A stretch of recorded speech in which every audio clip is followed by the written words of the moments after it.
More than 33 million Americans have lost their jobs in the past 7 weeks alone. That's roughly 1 in 5 of the workforce. It is a devastating turnaround for a country whose jobless rate was at a 50-year low just 8 weeks ago.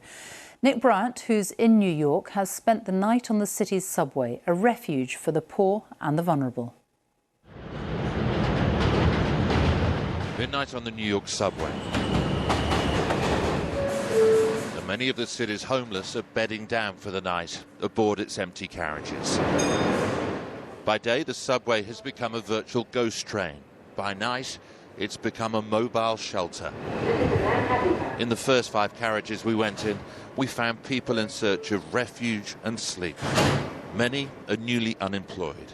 Some of them labourers who rent rooms by the week, unable now to pay their landlords. The COVID dispossessed. A lot of homeless people are afraid to go to the shelters because there are so many people there in such confined spaces. They're worried about catching the coronavirus.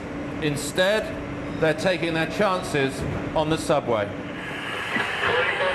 The subway could hardly be described as safe.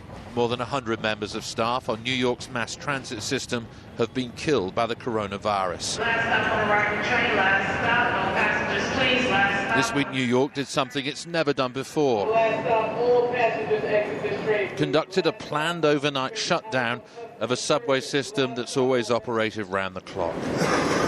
The aim is to disinfect the carriages, and so the NYPD has been evicting the homeless. You know they're closing the subway tonight. They're going to be asking you to get off the train. Charity workers and city officials were on hand to offer help and shelter. The last stop, you have to step off. But this woman had no idea where in the city she was. Are you staying somewhere tonight? Do you have a shelter? The confusion and anxiety written across her face. The destitute have been amongst New York's most vulnerable. Over the weekend, 2 homeless people were found dead on the subway.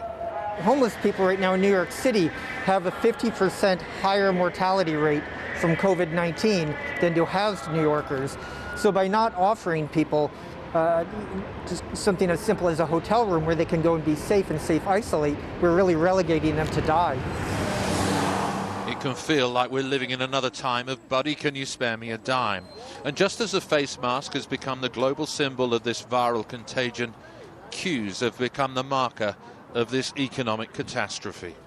Here the wait was for lunch at a shelter in Lower Manhattan. Let's go, brother. But it's not just the homeless anymore who are hungry.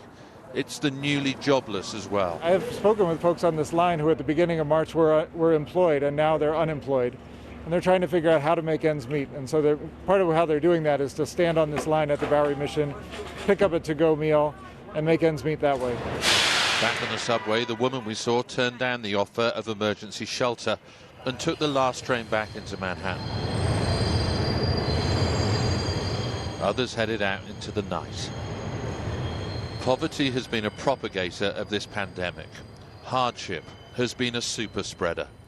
And for many, the phrase that best describes New York's life abundant, the city that never sleeps, must now sound like a taunt. Nick Bryant, BBC News, New York. France will begin lifting what has been one of the harshest lockdowns in Europe from Monday. Most businesses will reopen and people will be allowed to leave home without carrying a permit. But the country is being colour-coded, with some areas like Paris having to wait longer than others for restrictions to be lifted. Lucy Williamson is in Paris for us. So how's this going to work? Well, France, as you say, is going to be divided into 2 colour-coded zones, red and green. Here in Paris and the regions of the north, south and east, it's going to be red. That's where the virus is circulating. It's where the hospitals have seen more than 80% of their intensive care beds filled with coronavirus patients. Now, on Monday, when the lockdown starts to lift, you won't see many big differences between the 2 zones. Primary schools and shops will open across the country, or at least they'll start to, and people will be able to move freely up to 60 miles from their homes. But it's over the next few weeks that divisions could start to appear.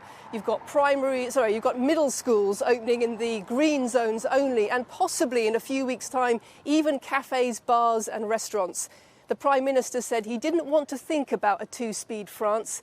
but it could be, depending on what happens in the next few weeks, that that's where this plan is heading. Lucy, thank you.